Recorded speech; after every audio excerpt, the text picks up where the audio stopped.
Alhamdulillah wassalatu wassalamu ala Rasulillah wa ala alihi wa ashabihi wa man walah.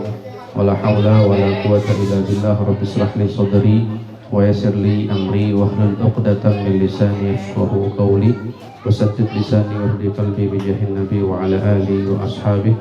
Allahumma 'allimna ma yanfa'una warzuqna 'uluman tanfa'una fid din wa dunya wal akhirah. Allahumma rzuqna fahman nabiyyin حفظ المرسلين والحم الملائكة المقربين.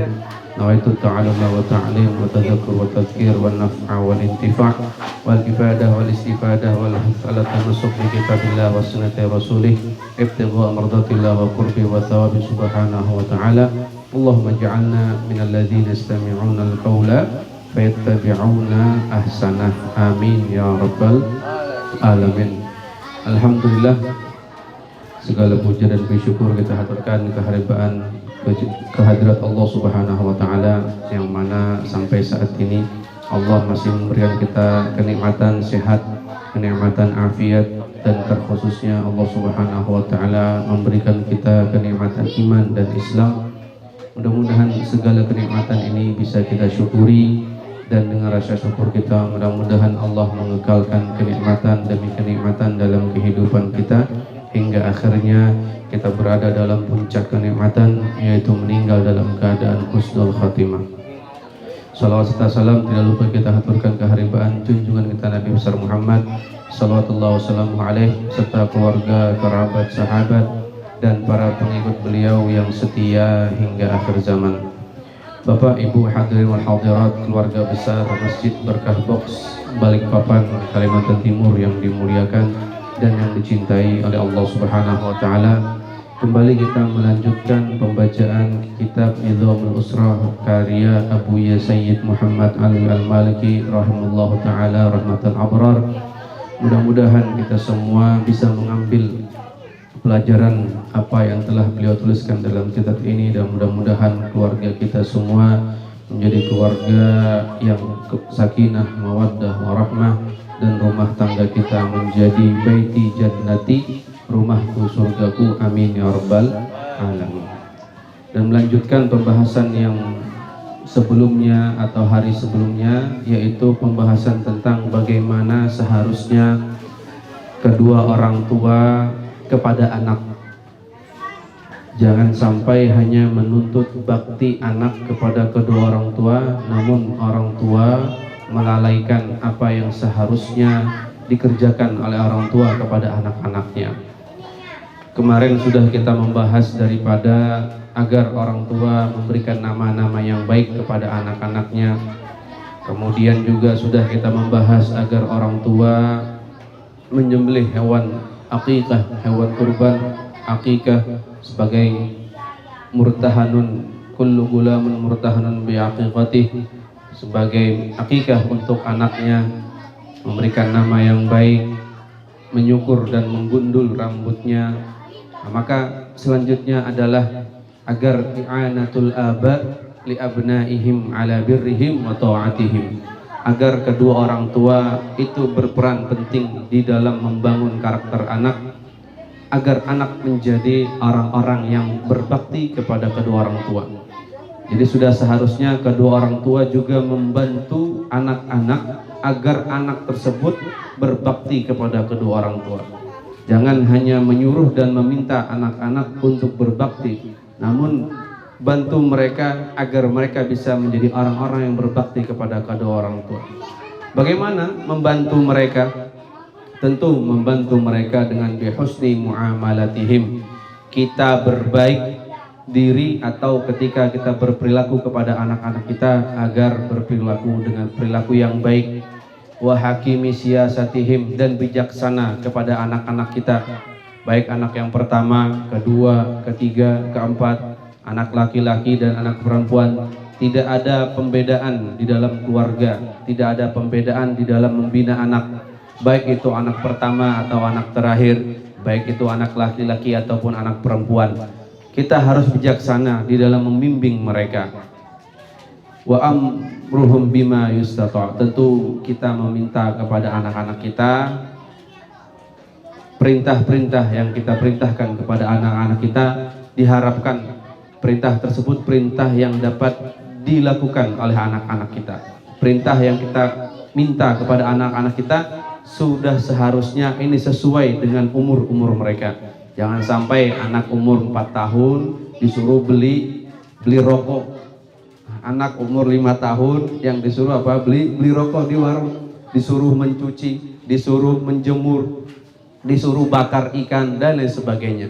Perintah-perintah yang kita berikan kepada anak-anak kita tentu harus sesuai dengan umur mereka.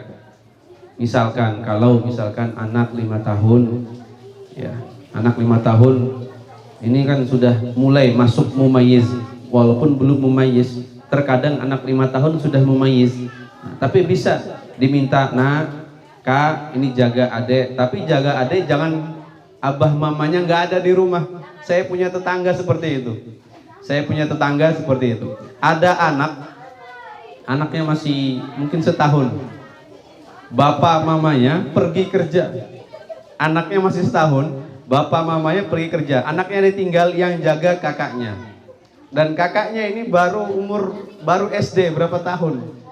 Kasihan melihat bagaimana. Jadi ketika memerintahkan anak agar perintahnya ini sesuai tupoksinya, sesuai dengan umur anaknya. Jadi jangan kita mengharap anak itu akan berbakti kepada kedua orang tua. Jangan kita berharap anak-anak itu akan taat sama perintah kita. Tapi kita pun tidak membangun karakter mereka menjadi anak-anak yang taat. Karena kata Rasulullah sallallahu alaihi wasallam, rahimallahu walidan a'ana waladahu ala birri. Sungguh Allah Subhanahu wa taala akan merahmati kedua orang tua. Allah Subhanahu wa taala akan mengucurkan rahmatnya kepada semua orang tua. Siapa mereka? A'ana waladahu ala birri. Kepada orang tua yang memperhatikan dan mendidik anak-anak mereka untuk bisa taat kepada kedua orang tua. Jadi taat ini bukan perintah. Kalau taatnya jenderal sama prajurit mungkin bisa dengan perintah. Tapi kalau taatnya anak kepada kedua orang tua mustahil dengan perintah. Taatnya anak kepada kedua orang tua justru harus dengan suri tauladan. Justru harus dengan contoh yang baik, qudwah hasanah, dan itu dimulai daripada kedua orang tua. Tentu kedua orang tua yang memiliki akhlak yang baik, berperilaku yang baik kepada anak-anak, ini akan membantu membangun karakter. Karakter building anak-anak akan terbangun daripada waktu kecil mereka. Kemudian manhul aba abna'ahum al-'atfa war-rahmah wal-'inayah war-ri'ayah. Agar semua orang tua, baik itu ayah ataupun ibu, terkhususnya kepada ayah, agar memberikan kasih sayang kepada anak-anaknya, memberikan kasih sayang, pembimbingan kepada anak-anaknya. Karena ada sebuah hadis dari Al-Aqra bin Habis, qala inna li asyaratun minal walad. Ya Rasulullah, saya punya 10 anak. Jadi Aqra bin Habis ini punya 10 anak. Dia menceritakan kepada Rasulullah sallallahu alaihi wasallam, ma qabbaltu wahidan minhum. Ya Rasul, aku punya 10 anak dan 1 anak pun tidak pernah aku cium. Ini lihat ini bagaimana keras hatinya seorang ayah. Bagaimana hati yang dimiliki seorang Aqra bin Habis. Punya 10 anak, 1 pun anaknya tidak pernah dicium. Maka kata Rasulullah sallallahu alaihi wasallam, faqala sallallahu alaihi wasallam, inna man la yarham la yurham.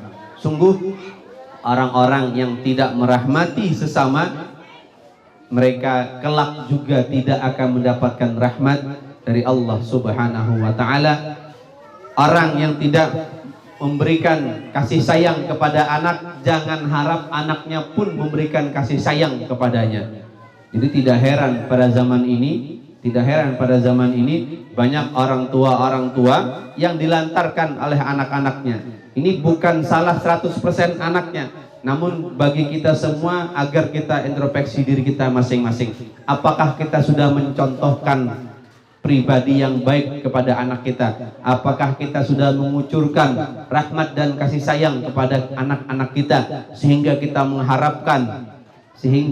mengharapkan kasih sayang daripada anak? Saya pernah, Pak, Bu, saya pernah diminta oleh seseorang, orang tuanya sudah berumur lanjut usia, hampir 100 lebih, dan kebetulan orang tuanya dicoba oleh Allah dengan ujian sakit yang tidak bisa bangun atau bangkit dari kasur. Jadi orang tuanya ini cuma bisa di kasur saja, makan, minum, BAB semuanya di kasur. Dan itu sudah dalam waktu yang lama, hampir 2 tahun atau 3 tahun orang tuanya berada di kasur saja.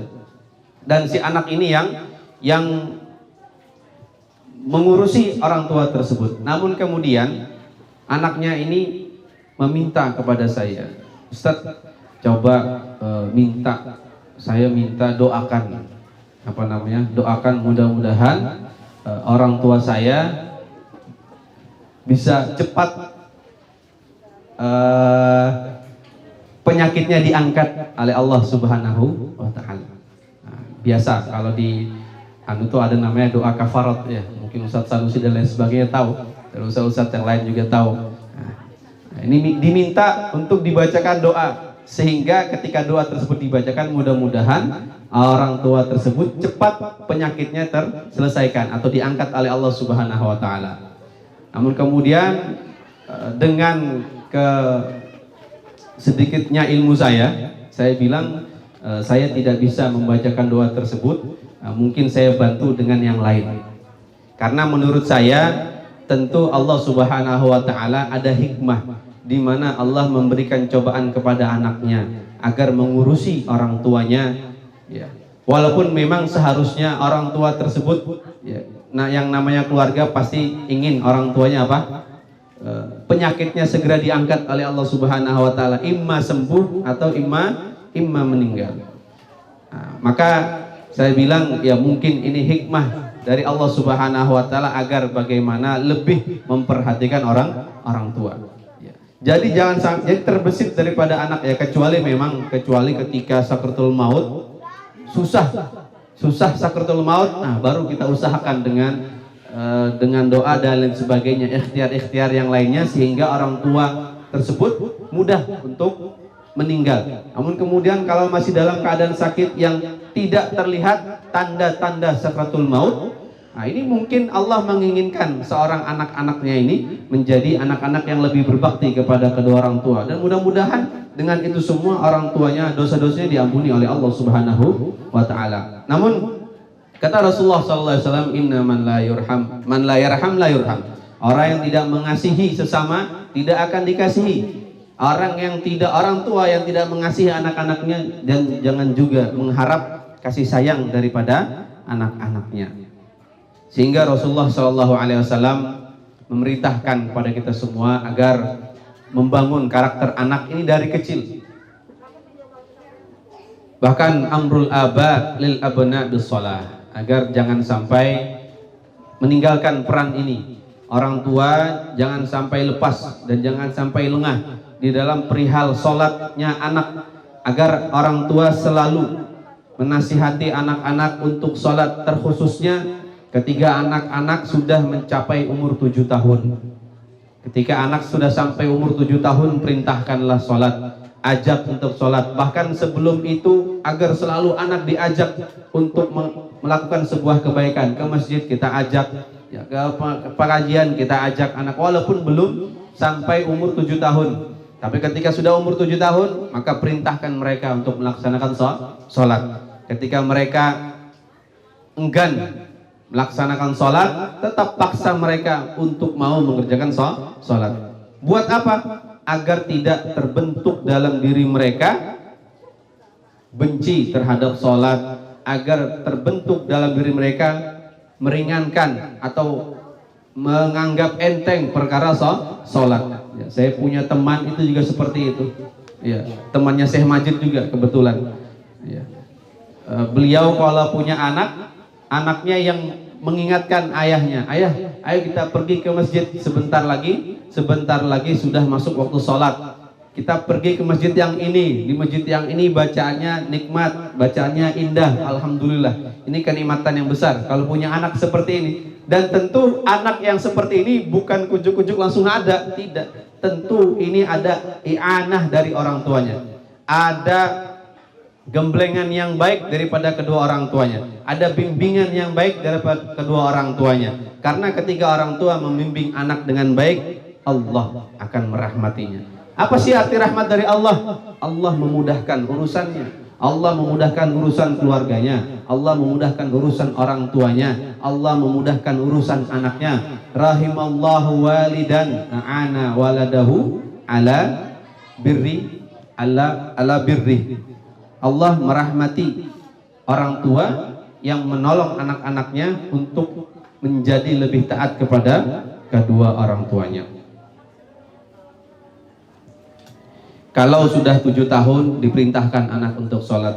Kalau 10 tahun maka boleh, syariat membolehkan kita untuk memukul anak. Namun kemudian memukulnya bukan di tempat yang berbahaya, dan memukulnya bukan memukul yang menyakitkan, tetapi memukulnya dengan pukulan rahmat. Wah, pukulan rahmat ini bagaimana? Ya, kita tahu pukul yang anak itu akan merasakan. Ini pukulan penuh kebencian atau pukulan yang penuh dengan kasih sayang dari orang tuanya. Sama seperti seseorang ketika dioperasi.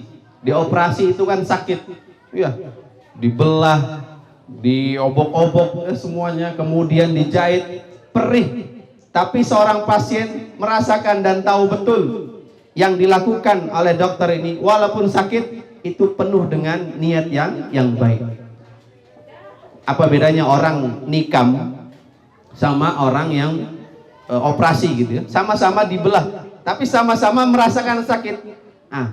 Orang yang menjadi objek akan betul-betul merasakan mana yang penuh dengan kebencian dan mana yang penuh dengan rahmat serta kasih sayang. Terlebih lagi anak, wabil khusus. Maka dari itu orang tua ketika memukul anak jangan sampai memukul yang di tempat-tempat fatal. Dan memukulnya pun juga bukan dengan pukulan yang keras, hanya mengingatkan anak bahwasanya penting, penting sekali perihal sholat. Jangan sampai sholat ditinggalkan, karena sholat itu layaknya pembeda antara kita dan orang-orang kafir.